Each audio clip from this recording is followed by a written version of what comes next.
오늘은 여름철 생명을 위협할 수 있는 온열 질환의 증상과 예방 방법, 그리고 응급조치에 대해 자세히 알아보겠습니다. 온열 질환은 고온 환경에 장시간 노출되면서 우리 몸의 체온 조절 기능이 무너질 때 발생하는 질환입니다. 대표적인 온열 질환에는 열탈진, 열경련, 열실신, 그리고 가장 위험한 열사병이 있습니다. 기온이 높고 습도가 높은 환경에서는 땀이 제대로 증발하지 못하기 때문에 체온이 빠르게 상승하게 됩니다. 특히 노인, 어린이, 만성질환자, 야외 근로자, 운동선수는 온열 질환에 더 취약합니다. 우리 몸의 정상 체온은 약 36.5도에서 37도 사이로 유지됩니다. 하지만 체온이 40도 이상으로 올라가면 단백질과 세포 기능이 손상되기 시작합니다. 이 상태가 지속되면 뇌와 심장, 신장 같은 주요 장기가 치명적인 손상을 입을 수 있습니다. 먼저 가장 흔한 온열 질환인 열탈진에 대해 알아보겠습니다. 열탈진은 과도한 땀 배출로 수분과 전해질이 부족해지면서 발생합니다. 대표적인 증상은 심한 피로감, 어지러움, 두통, 메스꺼움, 근육 경련입니다. 피부는 차갑고 축축하며 창백해지는 경우가 많습니다. 2단계에서 적절히 대처하지 못하면 열사병으로 진행될 수 있습니다. 다음은 열경련입니다. 열경련은 땀을 많이 흘린 뒤 나트륨이 부족해지면서 근육이 비정상적으로 수축하는 현상입니다. 주로 종아리나 허벅지, 복부 근육에 심한 통증이 발생합니다. 운동 중 갑작스럽게 근육이 뒤틀리듯 아프다면 열경련을 의심해야 합니다. 열실신은 고온 환경에서 혈관이 확장되며 혈압이 떨어져 순간적으로 의식을 잃는 현상입니다. 오랜 시간 서 있거나 갑자기 일어날 때 발생하기 쉽습니다.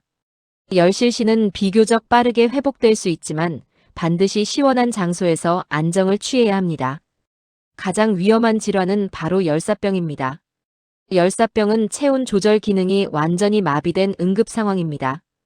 체온이 40도 이상 상승하고 중추신경계 이상 증상이 나타납니다.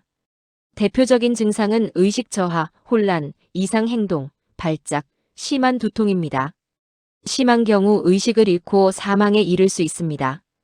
열사병 환자는 땀이 나지 않고 피부가 뜨겁고 건조한 경우가 많습니다.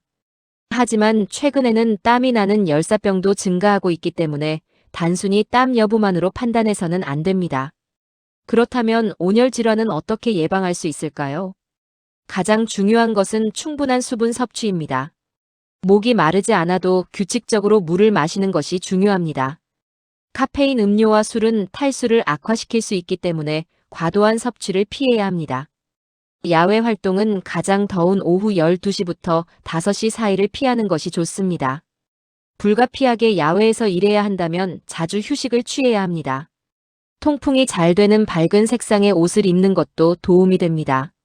모자와 양산을 사용하면 직사광선을 효과적으로 차단할 수 있습니다. 폭염특보가 발효된 날에는 무리한 운동을 삼가는 것이 안전합니다. 특히 어린이나 노약자는 짧은 시간에도 체온이 빠르게 상승할 수 있기 때문에 각별한 주의가 필요합니다. 자동차 안은 매우 위험한 공간이 될 수 있습니다. 한여름 차량 내부 온도는 단시간에 50도 이상까지 상승할 수 있습니다. 절대로 어린이나 반려동물을 차량 안에 혼자 두어서는 안 됩니다. 이제 온열 질환 발생 시 응급조치 방법을 알아보겠습니다. 먼저 환자를 즉시 시원한 장소로 이동시켜야 합니다. 에어컨이 있는 실내나 그늘진 곳이 가장 좋습니다. 옷을 느슨하게 풀어 체열이 빠져나갈 수 있도록 해야 합니다. 차가운 물수건이나 얼음팩을 목, 겨드랑이, 사타구니에 대면 체온을 빠르게 낮출 수 있습니다. 의식이 있는 경우에는 물이나 이온 음료를 천천히 마시게 합니다. 하지만 의식이 혼미하거나 구토를 하는 경우에는 억지로 물을 먹이면 안 됩니다. 이 경우 기도로 물이 들어가 질식 위험이 발생할 수 있습니다. 열사병이 의심된다면 즉시 119에 신고해야 합니다. 응급구조대가 도착하기 전까지 체온을 낮추는 조치를 지속하는 것이 매우 중요합니다. 열사병은 시간이 지날수록 사망률이 급격히 증가하기 때문입니다. 실제로 열사병은 치료가 늦어질 경우 다발성 장기부전으로 이어질 수 있습니다. 폭염은 단순한 불쾌감이 아니라 생명을 위협하는 재난입니다. 기후변화로 인해 폭염의 빈도와 강도는 점점 증가하고 있습니다. 따라서 온열 질환에 대한 정확한 이해와 대비는 이제 선택이 아니라 필수입니다. 오늘 알려드린 증상과 예방 수칙, 그리고 응급조치 방법을 꼭 기억하시기 바랍니다. 여러분의 작은 관심과 빠른 대처가 소중한 생명을 지킬 수 있습니다. 시청해주셔서 감사합니다.